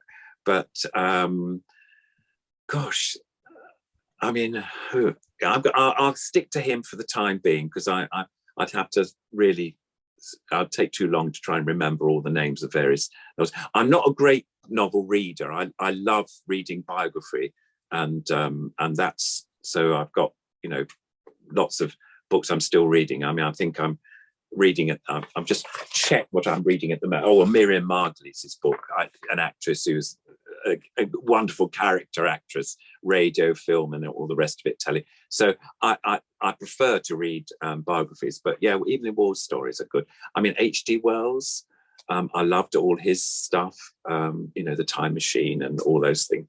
But yeah, I'll leave it there. Ronnie, if you could have chosen a different profession from the one that you did, what would it be? Probably because I loved all these old musicals. I'd probably like to be in musical theatre, dancer or something like that, singer maybe, variety artist, something that I used to love watch Sunday Night London Palladium on the telly when I was a kid, and I loved all these sort of shows. And so probably, yeah, something in musical theatre. You've spoken in depth about some of the talented people you've worked with in the industry, but who in life would you say has been your greatest inspiration? Wow. I've got more than one really, but I'm going to start off with John Wright because he was the motivator for my professional career, if you like. I mean, he said, right, you can come and join the theatre. Lindy Wright, his wife, the company were just wonderful. But then I'd have to say Jim Henson, because Jim, you know, with his films, I mean, was amazing. And he was a lovely, gentle man, you know, quite a very unassuming sort of personality, but an absolute genius. Who else? Oh my goodness. Some of the early puppeteers, funny enough, I saw at the Puppet Guild, which I'm now president of, which is extraordinary. You know, I started as this 14-year-old kid, but anyway, they were wonderful. There was lovely old Punch and Judy man called Percy Press, who was a great inspiration. Jan Bustle and Anne Hogarth, they were wonderful. They were the Hogarth puppets, and they worked Muffin the Mule, that I have the pleasure of working occasionally now, which was like the first television puppet icon. Oh gosh. I'll tell you what, we'll stick with some of those names. Yeah, lovely. From inspiration to newspaper headlines, but do you read a newspaper? And if you do, what is your newspaper of choice? I don't read a daily newspaper. I'm afraid I listen to Radio 4 and get my news and stuff from the radio or whatever. Occasionally, I might pick up a newspaper if there's been some terrible, tragic thing, and it probably wouldn't be, I hate to say I sound so snobby, it wouldn't be a tabloid, it'd probably be, you know, something like The Guardian, probably, if I did have a newspaper of choice. From news now to cookery, but what would you say is your favourite food? Wow. I love Italian food. I love French food. I'm not a great cook, sadly, but I love going to Chinese restaurants, Japanese restaurants. I haven't got a sort of one type of food, but pasta's quite fun. I do like pasta in its various forms, you know. And it's so simple to cook, in fairness. Absolutely, I should do it more. Yeah. Okay, next we ask our guests to pick a favorite cultural icon. When we state a cultural icon, it could be perhaps a writer, it could be a political figure that changed the course of history, maybe an inventor. Who would your choice be as a cultural icon? Oh, help. I'm trying to think of one person. It's really difficult. There's so many people in a way. I don't know. I mean, who changed a culture? I mean, do you know a person that comes to mind, and is a bit daft, it's a bit unusual, it's George Bernard Shaw, the writer, because I just recently done a film based on his sort of life, and they've showed clips.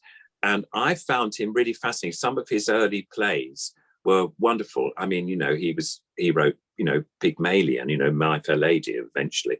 And he also did Man and Superman based on the sort of Don Quixote thing. And some of his writing, I know he was eccentric, and I know he had probably terrible political views that weren't probably everybody's favorite. But as a personality, I think I do like these quite eccentric type characters. So I put Shaw there, I think, and having just recently read a bit about his life and worked on a sort of puppet version that he wrote, a puppet play towards the end of his life, and I worked one of the puppets on that, so which is about to be shown maybe next year. It's in the editing form at the moment. But yeah, sure, I think I'll say for the time being. From icons, we turn unusually now to curse words. What is your favourite curse word and why?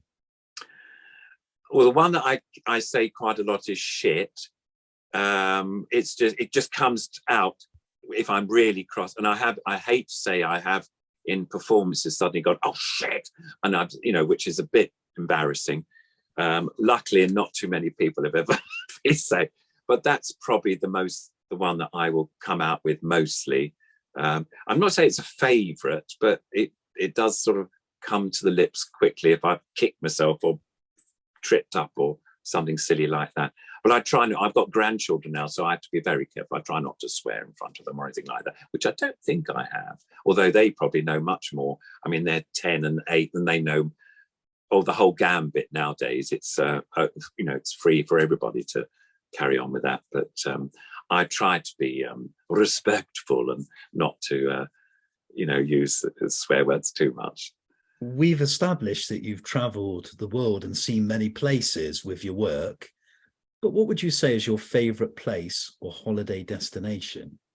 Oh, right. Well, one of the places I really enjoyed was Barcelona in Spain. I went with a family. We went there, and there is a sort of puppet tradition there, which is quite, and it's not just because it's the puppets, but I love the whole city. I love the beach. I love the rum plants, or what they called it, where they had street performers playing. And one of them was a brilliant marionettist, it turned out. And I love the food as well. So Barcelona is great, but there's certain places south of France that are rather beautiful. Italy, I adored Italy. I mean, I love Rome, and I went to Pisa, I went to Stade. I think actually Italy is a lovely country. There's some lovely places. I've yet to go to places like Japan and South America, and wonderful places. I'd quite like to travel there. But I'll put Barcelona as a place I adored straight away. There was a lovely Picasso museum there. There was the wonderful architect, I've forgotten his name, who does a lot of buildings there, really beautiful. But I'll say that. From Spanish culture now to music, right. Who would you say is your favourite music artist or musician? And what would you cite as your all-time favourite album? Wow, this is difficult. I was into classical music to begin with. The 60s passed me by, so the Beatles and the Stones and all those wonderful people. I was locked away in the Little Angel Theatre, where we played pieces by Janacek and Dvorak, but I loved dance music. So I loved Tchaikovsky. I loved musicians or composers like that. But I don't know whether I've got an all-time favourite. Janacek's Sinfonetta, which was the music they used for the Little Mermaid, is the most beautiful piece of music. I love Chopin, lovely piano pieces. Rachmaninoff, they're all mostly classical. I'm trying to think of more modern stuff. I love singers like Edith Piaf. It's not really modern, but I loved her work. I love some folk singers. What's her name? She was Canadian, Bonnie something or other. She sang some lovely stuff, some folk songs. Sorry, it's all gone out of my head, so that's not very good. Not Joan Baez, or? Yes, Joan Baez. People like Joan Baez, absolutely wonderful. Yeah. I mean, believe it or not, I came very late to Bob Dylan, but some of Bob Dylan's work is wonderful. I mean, he's a cultural icon now, I know, but he's written a fair few good songs. He has written only just a few. Just a few. Yeah, just a few hundred. Yeah, exactly. Ronnie, what would you say is your greatest achievement to date? Oh my goodness. Having my family, having my boy and girl, having the grandchildren, but I think just continuing working on in the world of puppetry. I absolutely love it. I'm terribly enthusiastic. I love being president of the Puppet Guild. I love people. I'm not recognized in the street. It's not that. It's more about some of the work I've done. I've said, I worked on Labyrinth, and oh, you worked on that film, or you worked on, Rainbow. I was brought up. I mean, that's really a compliment, really, when I sort of mention that sort of thing. I'm quite proud of writing my book. I didn't expect to write a book, so that's quite quite fun. It's quite a lot of stuff in there. Available from all good bookshops. And thank you very much. And Tom Hanks may even have a copy. He might well have a copy.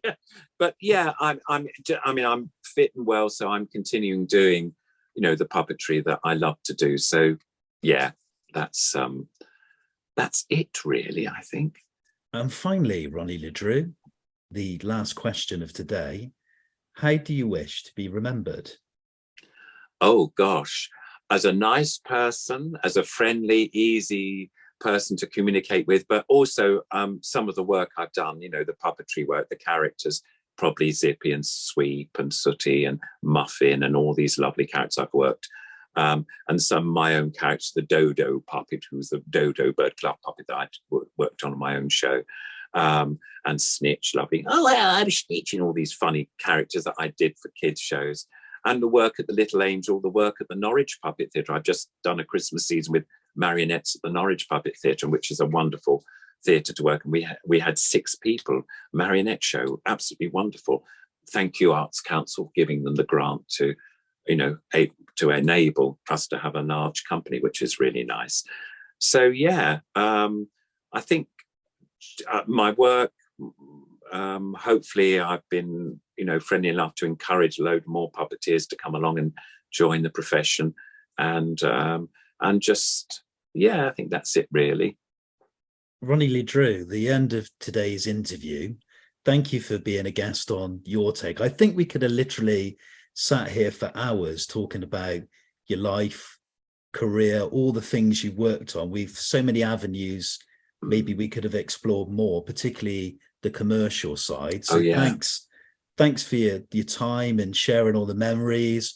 A great character, a natural born storyteller, and some tremendous stories that go back to your young years. So thanks for your time and good luck with all future projects and endeavours. Oh, thank you, James. And it's been a pleasure. I've really enjoyed talking to you. Thank you very much.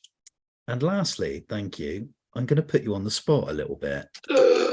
We have a musical ident, a jingle that opens and closes all the interviews. I had one guest who fortunately did a little keyboard rendition of a outro of a potential Your Take alternative jingle. But if Zippy was to sum up or close today's Your Take interview, what would he make of all this? Oh, I think he'd say something or think about it. I'll go into Zippy mode for you.